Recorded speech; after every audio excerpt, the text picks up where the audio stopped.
Olá, estamos começando aqui mais um Estação IFB.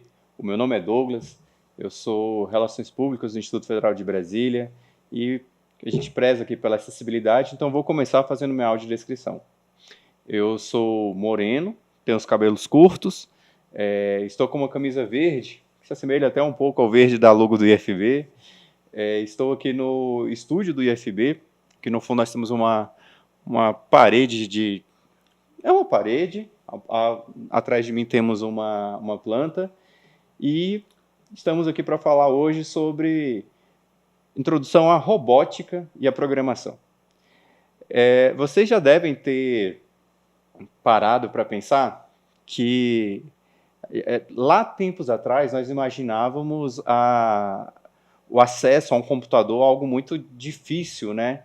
E hoje em dia nós temos um computador aqui, na palma da mão, e a gente via sobre robôs e tudo dentro de uma visão muito científica, muito de ficção. E agora a gente vê várias matérias, vários conteúdos mostrando que já é uma realidade, né? Até então, na época, a minha realidade era de ver robôs em Star Wars.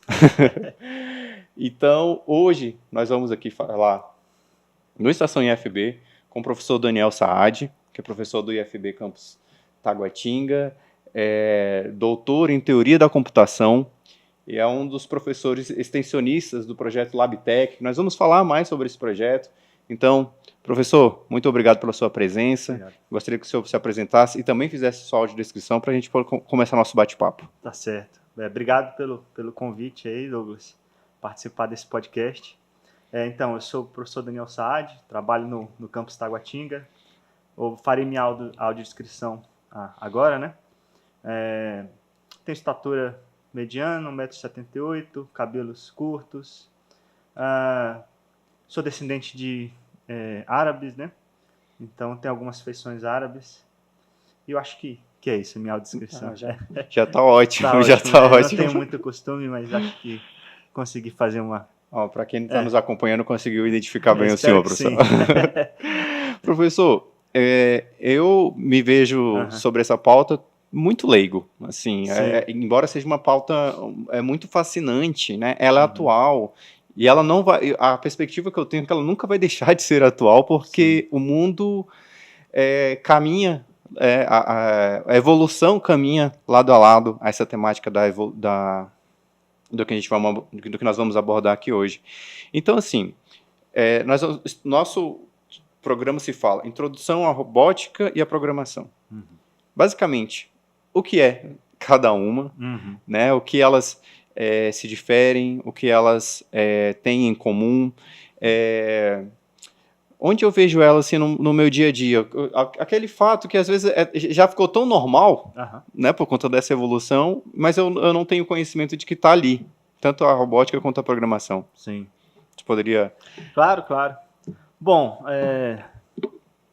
sempre houve interesse, né, na história da humanidade de automatizar coisas, né? Então, a gente tem dispositivos aí muito antigos que já eram usados assim para automatizar tarefas, né? Nós temos exemplos de computadores mecânicos ali já no século XVII. Então, sempre foi um interesse muito grande de tentar automatizar aquelas tarefas repetitivas e tudo mais. Então, antes mesmo desses computadores, nós tínhamos ali dispositivos para fazer contagens, né? Nós tínhamos mecanismos para fazer aritmética simples, né?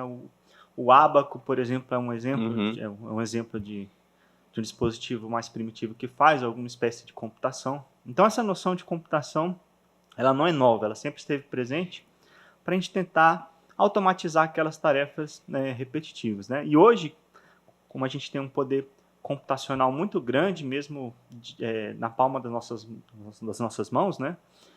Seja no computador pessoal ou seja no smartphone, a gente consegue resolver coisas até mais interessantes. E aí o leque de oportunidades se abre muito. Então, com a programação, nós podemos escrever, implementar algoritmos, né, na forma de programas, de software, para resolver tarefas, né? Então, a programação ela está ligada muito à questão do software. A robótica, a programação também está presente na robótica, só que a robótica ela entra num meio campo ali entre hardware e software, né? Você programa a lógica do circuito, então existe a programação também na robótica, mas você tem que se preocupar em ler os sensores, né?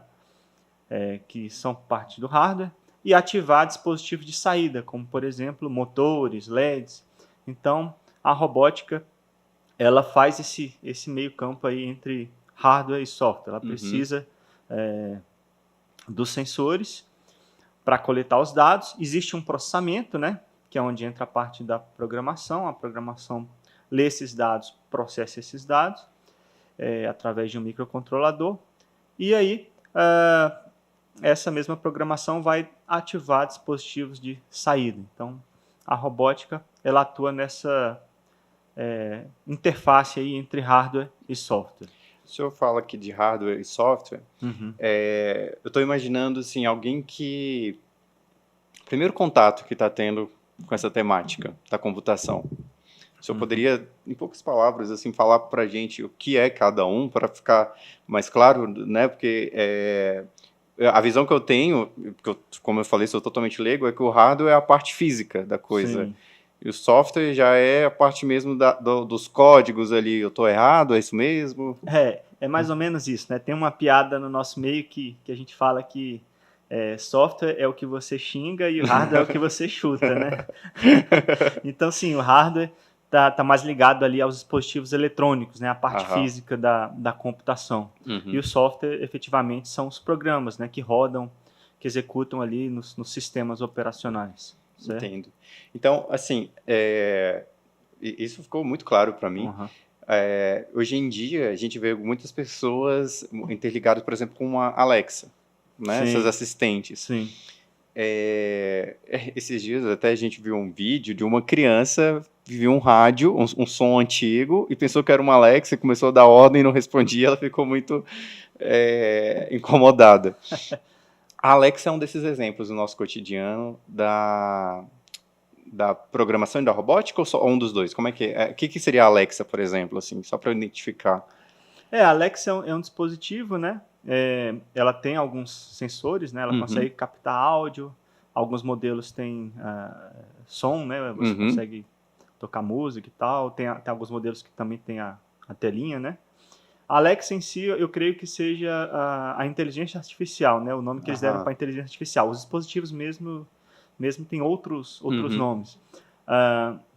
Mas, enfim, né? Existem os dispositivos, eles conseguem capturar os dados dos usuários. Então, existem alguns sensores ali. E aí isso é alimentado no sistema de inteligência artificial da Alexa, que aí ela vai responder de acordo com o que você perguntou, né? Você, inclusive, pode configurar essa inteligência para fazer algumas tarefas específicas de automação na sua casa, né? Por exemplo, se você tiver lâmpadas inteligentes, né? Ligar ou desligar essas lâmpadas num determinado horário, né? Então, é um exemplo de dispositivo que você consegue automatizar certas tarefas. Né? Legal. Quando eu falei da menina, eu acabei lembrando que vocês, lá no UFB Campus Taguatinga, tem um projeto LabTech, onde atende alguns grupos, onde um desses grupos, se eu não me engano, são jovens ali de 13 a 17 anos e tudo, que estão inseridos nesse contexto da robótica e da programação. Sim. É muito de conhecimento comum, eu acho, perceber que esses jovens hoje em dia, acho que por acesso a tantas informações, eles parecem que pegam as coisas mais rápidos e tudo. Mas eu queria entender, assim, quando tem uma proposta de um projeto que fala de forma detalhada ali, né? Programação e robótica, a introdução a esses dois pontos.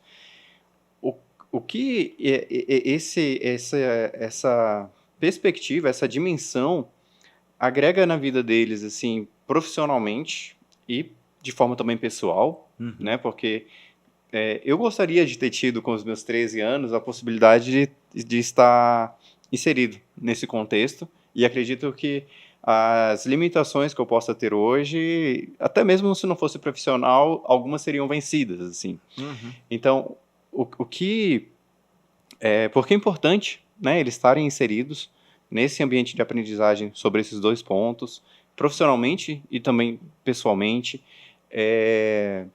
Como eles têm essa idade, né, mais jovem, como vocês trabalham a adequação da linguagem para que possa ter essa absorção do conhecimento por eles? Contar um pouco como é que esse projeto se dá para os jovens, assim. Certo. Então, vamos começar falando do projeto primeiro. Esse projeto, o LabTech, ele foi viabilizado através de uma emenda parlamentar, né? Uhum. O coordenador do projeto era o professor Leonardo Leódido, do campus Taguatinga. E aí nós temos 3 frentes nesse projeto. Nós temos a introdução à programação e pensamento computacional, o letramento digital e a introdução à robótica, certo? Então nós temos 3 professores extensionistas e vários bolsistas também, estudantes de graduação lá do IFB Taguatinga. Eu sou um professor extensionista responsável pela introdução à programação e pensamento computacional. Nós temos o professor Marlon Soldré, que é responsável pela robótica, e o professor Tiago Amorim pelo letramento digital. Então, como é que funciona esse curso?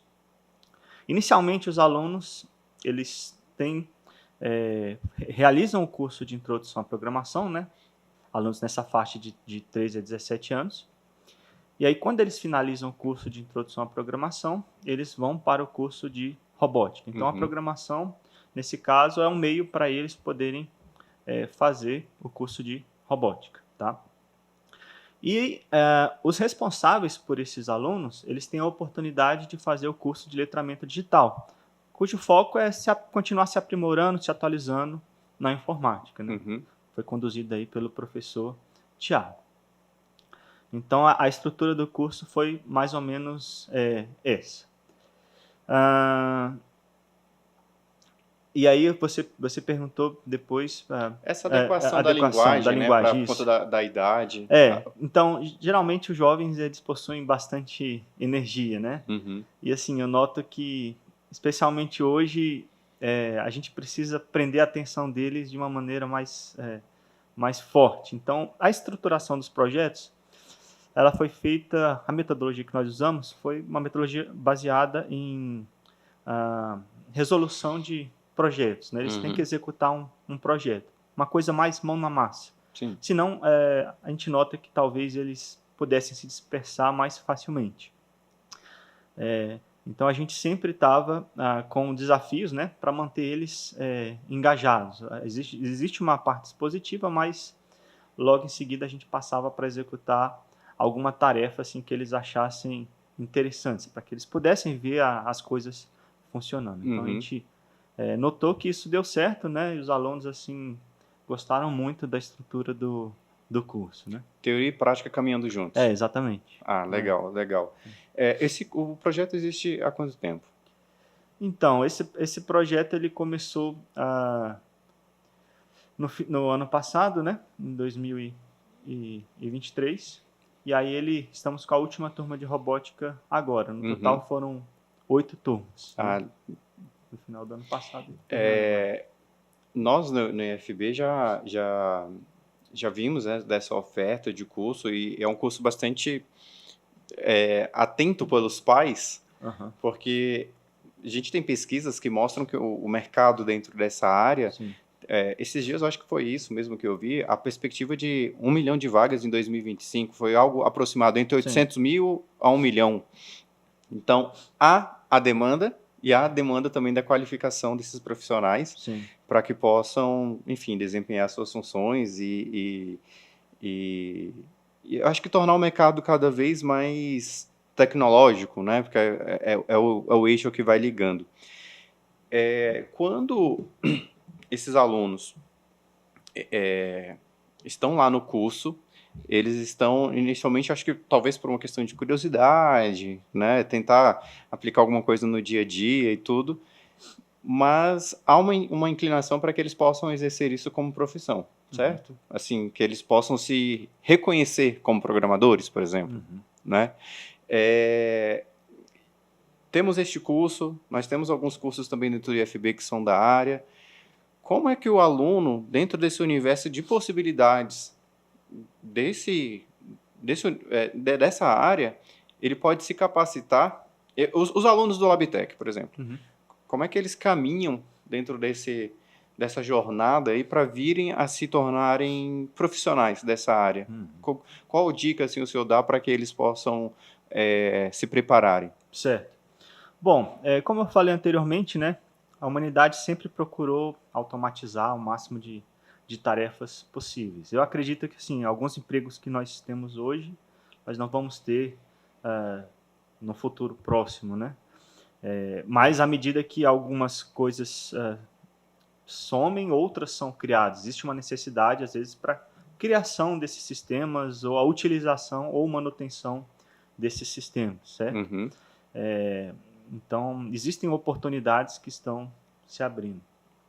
Nesse sentido, eu acho que esse curso de introdução à programação e robótica é um grande aliado na vida desses alunos, porque é um pontapé inicial, né, para eles conhecerem essa tecnologia e, se eles quiserem continuar trilhando, né, seja na ciência da computação, seja no curso de automação industrial, na mecatrônica, enfim, eles terão várias oportunidades.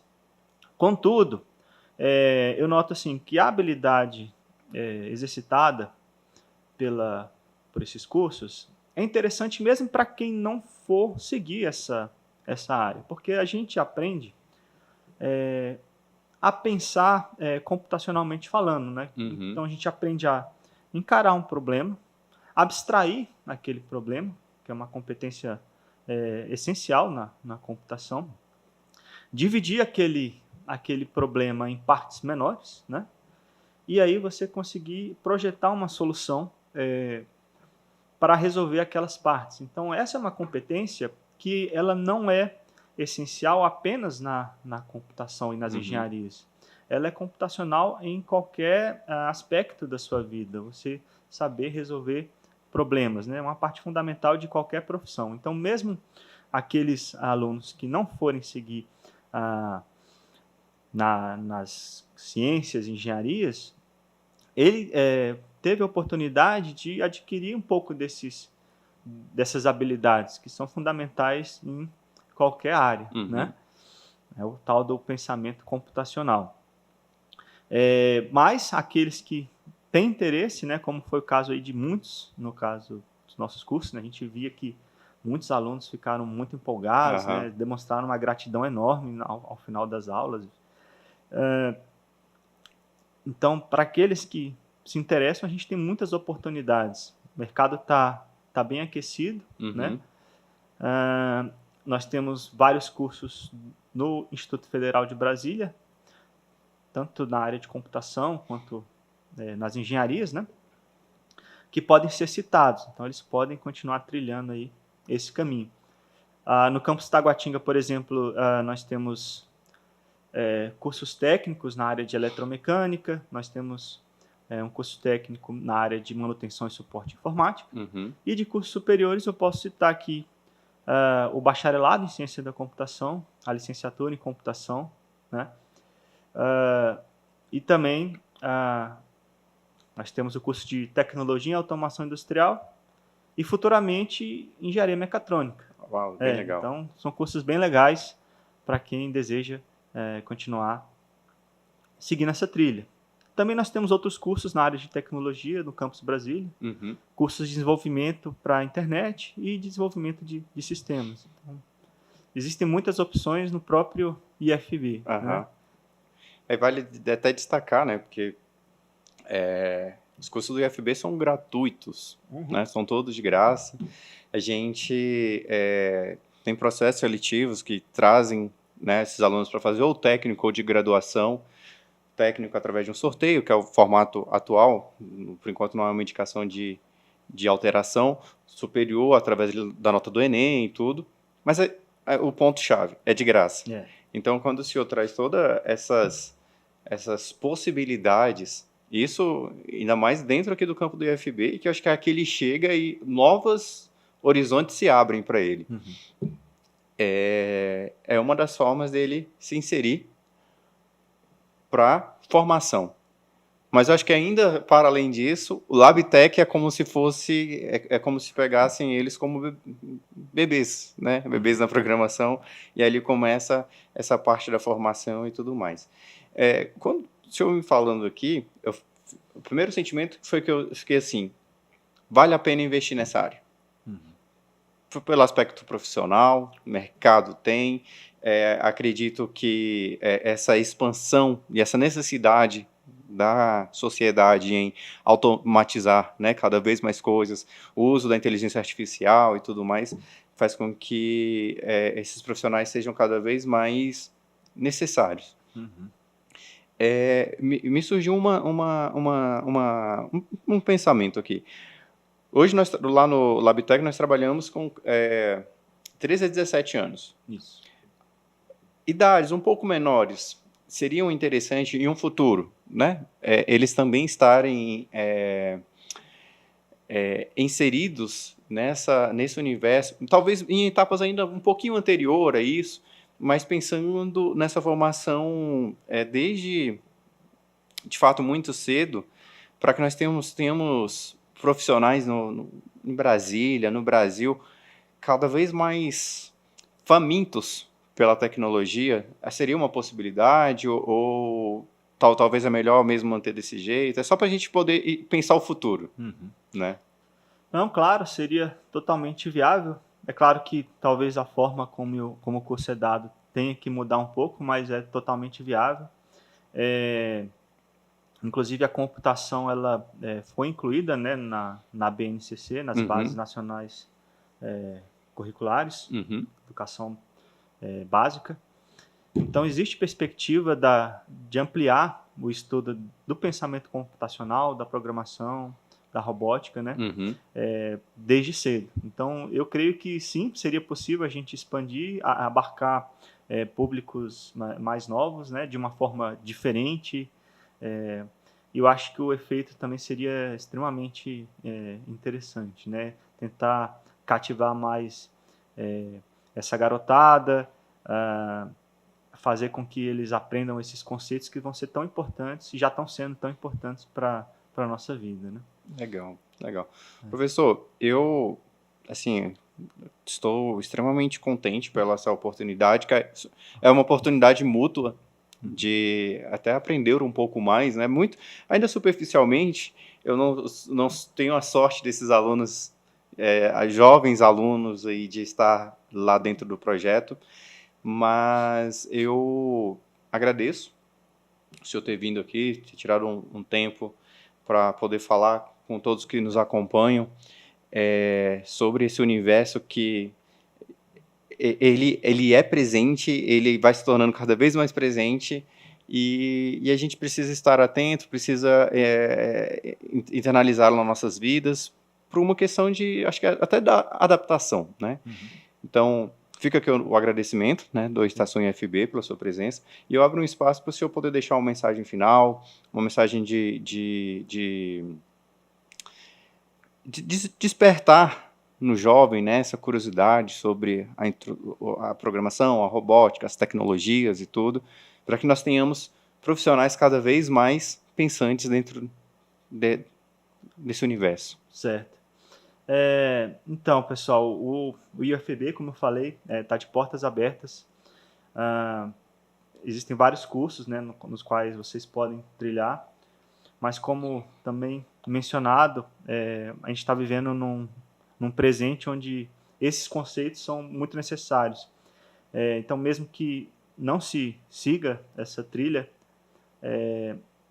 super interessante tentar se engajar com esses conceitos de pensamento computacional, programação, mesmo que seja apenas como um usuário, porque a habilidade de resolver problemas, como eu falei, né, ela é essencial em qualquer área da nossa vida. Então, iniciativas como essas ajudam a reforçar esse lado de de resolução de problemas, né? Você tentar decompor problemas em coisas mais simples e atacar essas coisas mais simples, que eu vejo como essencial em qualquer aspecto da sua vida, né? Então, eu encorajo aí, caso vocês tenham interesse, espero que nós tenhamos uma continuidade desse projeto no futuro, mas existem os cursos do IFB para quem desejar seguir aí essa trilha tecnológica.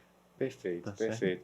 Professor, a gente recebeu aqui hoje o professor Daniel Saad, professor lá do IFB Campus Taguatinga, e fica aí essa mensagem valiosa sobre esse universo da robótica e da programação, com todas essas possibilidades, inclusive dentro do IFB com cursos gratuitos, para vocês que estão nos acompanhando aí pelo Estação IFB. Até mais!